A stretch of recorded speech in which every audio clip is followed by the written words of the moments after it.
you, Fado, for that very enlightening presentation. Next, last but not least, I'd like to introduce Sasol Sasol. Is she ready with us in the Zoom? Wala ba? Wala pa? Kaya kasama niyo yung Sasha. May mga comments pa. Yeah, during the meantime, can you please flash yung mga tanong sa Zoom, sa Facebook, sa YouTube, comments about our reactors, our reactors, pilot reactors ready with us. Yeah, please flash some of your questions on Facebook and YouTube. Are there any questions from the audience? Can you go present what really is the arbitration ruling presents as fact? Ano po yung naging, kung masasabi natin legacy o arbitration para sa inyo? Kung meron man, as the other forum says, claim. Legacy, maraming sa Arbitration.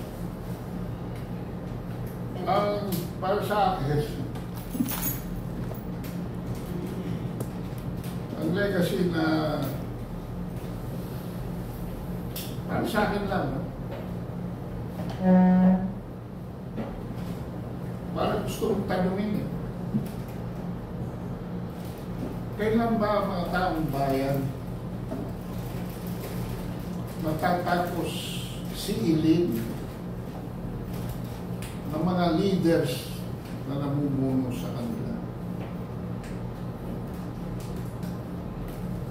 This legacy of lies, this legacy of corruption, this legacy of manipulation, of mind control, mabuti kung may kulay Pilipino eh, pero nakikita ko kulay ng puti. Kulay puti ito.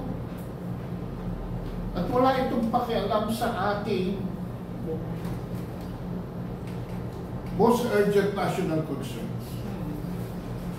In fact, nag-a-agree dito ang taong bayan sa Pulse Asia Survey. 5% lamang ng taong bayan ang concern tungkol dito sa patintero sa South China Sea.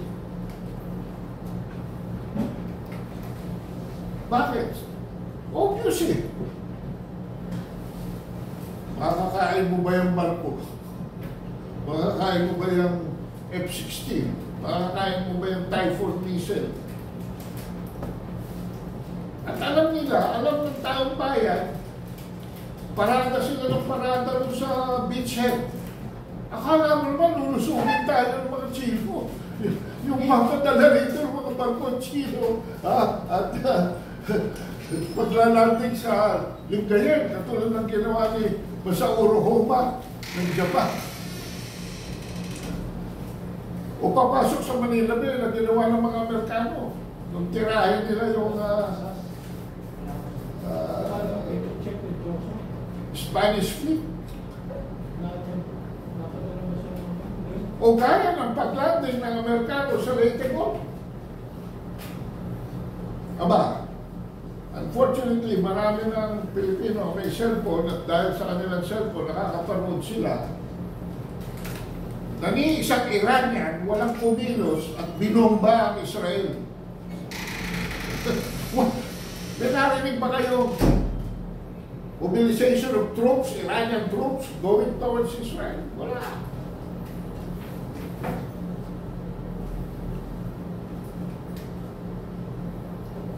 So, ano ang naninigay na dapat maging legacy? Yung economic situation natin ngayon na pabagsak na ng pabagsak. Kanina may sinabi si Camento about tourism. Ay una na ho ang Cambodia. Buti nga si Camento, kinukompute lang niya sa $1,000 per tourist. Pero yung undersecretary ng tourism, kinukumpute ho ang bawat tourist sa $2,500. Kada isa. Kay South Korean ka, kay Chinese. Pero, ang alam namin, mas generous talaga ang China. Chinese tourists. At hindi ho ma-achieve ni Secretary Frasco ang tourism targets niya. Nag-target siya ng 7.7 million noong 2004, ang na-achieve lang niya 5.9 million. Samantalang noong 2019, naka-achieve na po tayo ng 8.3 million. Kalagpasan na natin yung target ni Frasco. Pero bakit? What's happening behind the shadows?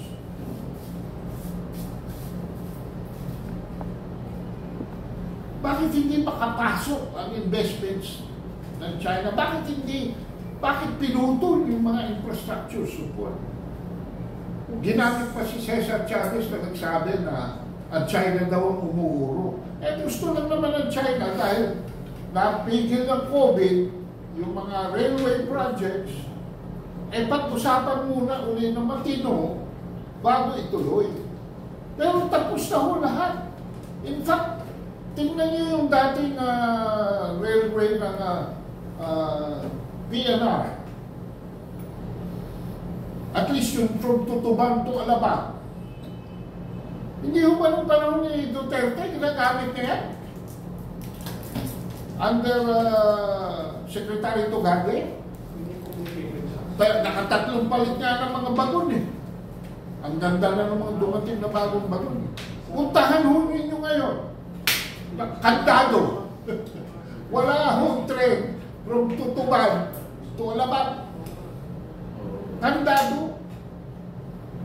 At nagsimula na yung construction. Nagbakod-bakod na sila ron na lahat na. Para mabilis. Pero pinigil. Pinigil. Yung North Luzon Corridor, tapos na rin naman, may loan na lahat yun. Tapos ngayon, nagpirma si Vince Dizon. Eh kung hindi binasa yung fine prints, hindi nyo makikita na yung agreement ni Vince Dizon at saka nung kanyang US counterpart is only for, akala ko itutuloy na eh, technical assistance lang pala. Aba, humirit pa ng consultancy mga ano, para pagkagastos natin. Sus Mario, Yeah, anyway. at saka yung Mindanao, wala na ho, yung railway lang Mindanao sa corporation, tigil na Yeah, tungkol dun sa legacy natin dito sa